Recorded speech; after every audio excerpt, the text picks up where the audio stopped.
you talk to, he's talking about puppy development and training. What does that mean? Well, the first thing that I would like to address is the critical period of a puppy's psychological development.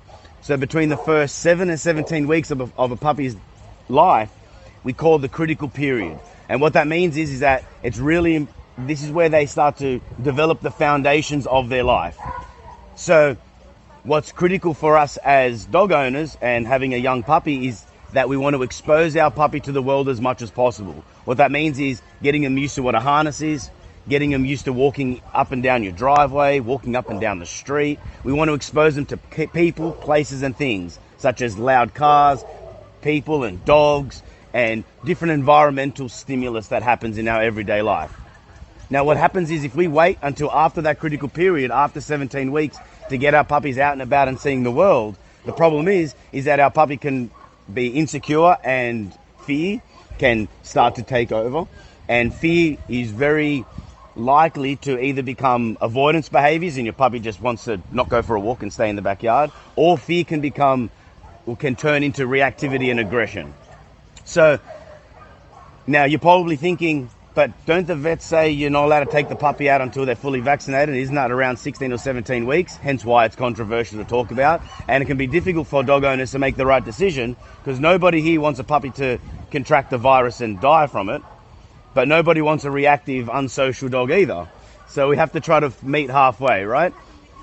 Exactly. So we can talk right at the end, because I'm probably going to answer your questions. Because really important here is that parvovirus can be deadly for a puppy. So when your puppy's out walking the street and it comes in contact with this virus, what can happen is it takes over within a couple of days, and before you even realize that your puppy has parvovirus, it could prove to be fatal.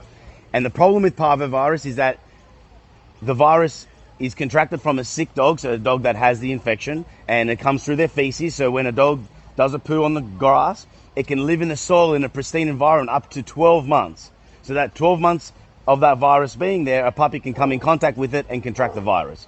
Now that seems very compelling to me, that don't take your puppy out because they're going to die. The problem with that is that most people are vaccinating their dogs. Most people with dogs that have had parvovirus don't really live in metropolitan Sydney. In the last 20 years, we've been very good at vaccinating, immunizing our dogs, and of course, managing our pups and doing the right thing. In the last 10 years, I have not seen one of my clients' puppies up until 7 weeks at any age contract parvovirus. So in Sydney, in metropolitan, again, I can't talk about the rural environments and in other countries, but in the place where I service around Sydney, the likelihood of parvovirus getting contracted to your puppy is so slim. And actually, in fact, more dogs, in my opinion, euthanized because of their behavior, because of a lack of socialization and exposure in that critical period, than they do die from parvovirus. So again, I'm not telling anybody, and my advice is never about you have to take your puppy out. I'd say that if I had a puppy, I'd be taking him out as much as I can to generalize the environment as much as possible.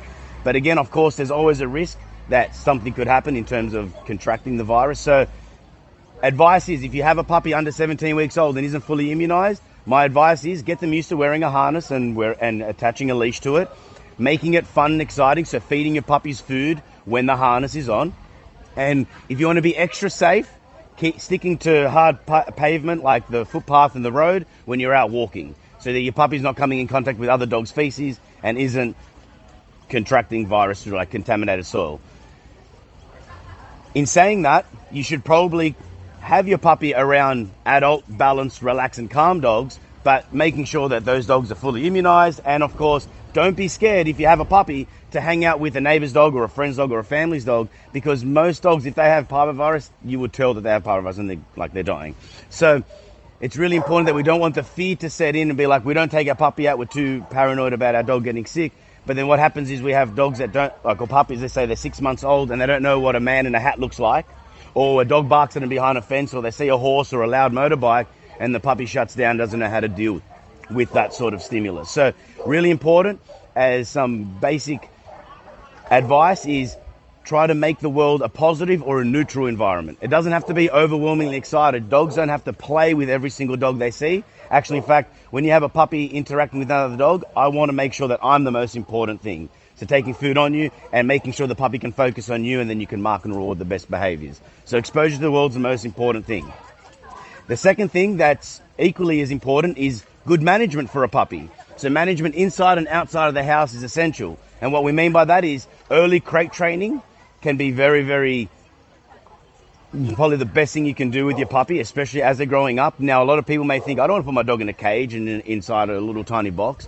But if we do it correctly, it could be a godsend for so many different reasons. And we're not going to talk about crate training today. But having an exercise pen, making sure that your backyard's secure. So management's everything. Because dogs can only be reinforced or punished for their behavior within 1.6 seconds of a behavior. So if you let your puppy run free while you're having a shower and he pees on the couch and chews the cords and does God knows what, you can't give appropriate information outside of that 1.5 seconds to tell them they've done the right or the wrong thing. You let a puppy run free in your house and doing all those behaviors, destructive behavior and toilet training, which is mostly self-reinforcing, it feels good to do the activity. Not only have you let your puppy do the behavior, but now the puppy's been reinforced, which means it's likely that they're going to do it again in the future. So having an exercise pen and attaching a crate to it, managing your puppy is very, very essential.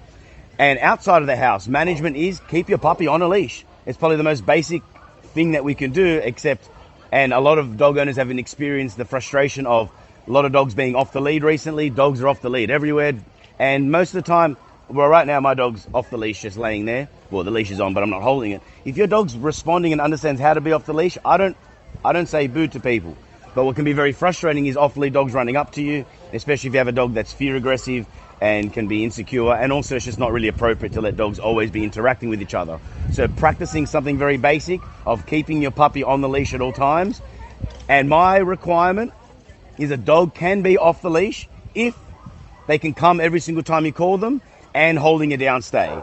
Not talking about the law and the legality side of it, but in terms of the dog behavior, I would never let ever. And when I first got him, he was a year old when I got him, and I didn't let him have any off-leash experience until his reliable recall was down pat, and he would hold the down stay so I can walk away from him.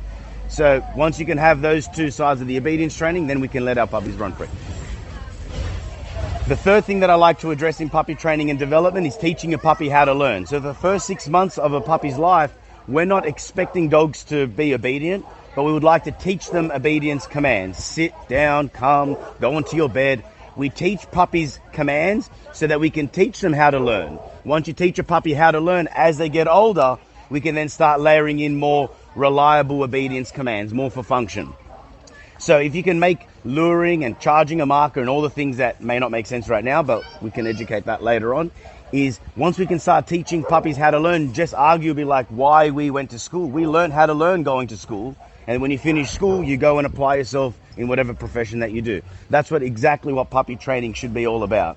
So it's not necessarily about being in a confined space and letting puppies play, because sometimes letting puppies play off the leash and free is that a little cavoodle puppy and a Labrador puppy are the exact same age, except the Labrador puppy jumps on the cavoodle puppy, freaks them out, and now we've had a bad experience in that critical period.